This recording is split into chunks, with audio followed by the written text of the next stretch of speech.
যে এস কুকিংয়ে সবাইকে স্বাগত। আমি ঝুম্পা। আমি আর একটা রেসিপি নিয়ে আসলাম। রেসিপিটা হচ্ছে খাসির মাংসের পাতলা ঝোল।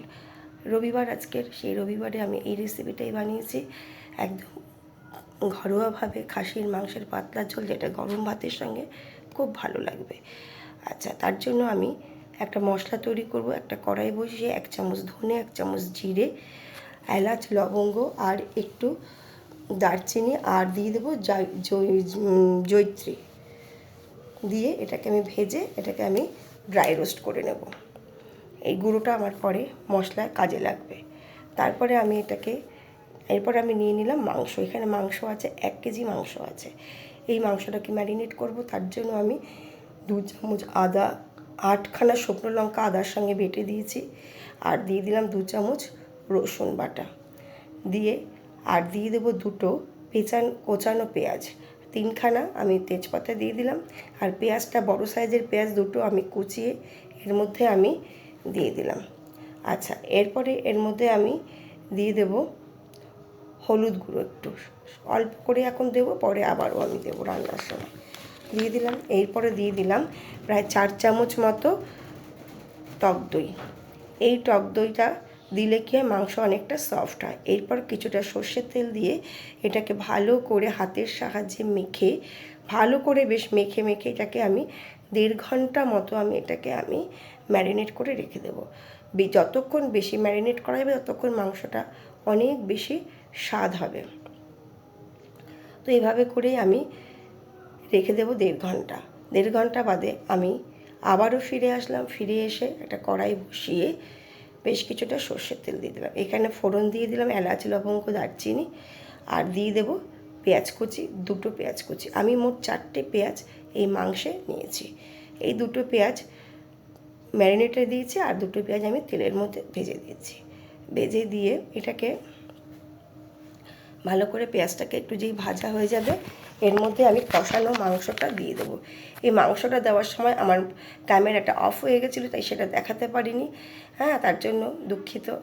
আচ্ছা, আমি মাংসটা দিয়ে দিলাম পেঁয়াজ ভাজার পরই, দিয়ে এটাকে ভালো করে আমি নাড়াচাড়া করব। আর যে মশলাটা আমি গুঁড়ো করে রেখেছিলাম, সেই মশলার গুঁড়োটা আমি এর মধ্যে দিয়ে দিলাম। এলাচ, লবঙ্গ, দারচিনি, ধনে, জিরে আর একটু জয়িত্রী দিয়ে এটাকে আমি ভালো করে এভাবে করে নাড়াচাড়া করব।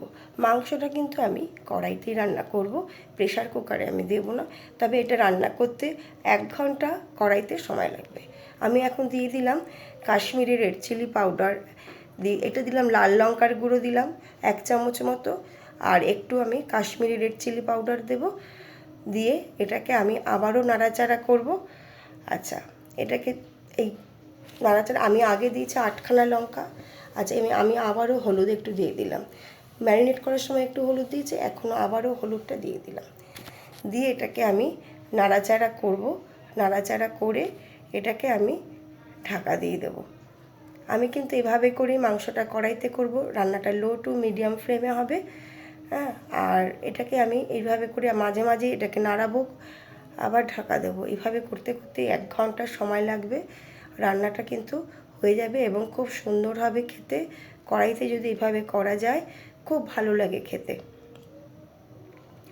তো আমি এভাবে করে এটাকে কষাচ্ছি। আচ্ছা, কষানো হয়ে গেলেই এরপরে আমি এটাকে আমি চাপা দিয়ে দেবো। এটাকে আমি এবার দিয়ে দিলাম একটু স্বাদের ব্যালেন্সের জন্য একটু চিনি দিয়ে দিলাম। চিনি দিয়ে এটাকে আমি আবারও একটু নেড়ে চেড়ে এটাকে আমি ঢাকা দিয়ে দিলাম।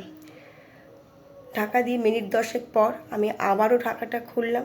খুলে দেখলাম একটু জল বেরিয়েছে। এরপর আমি এর মধ্যে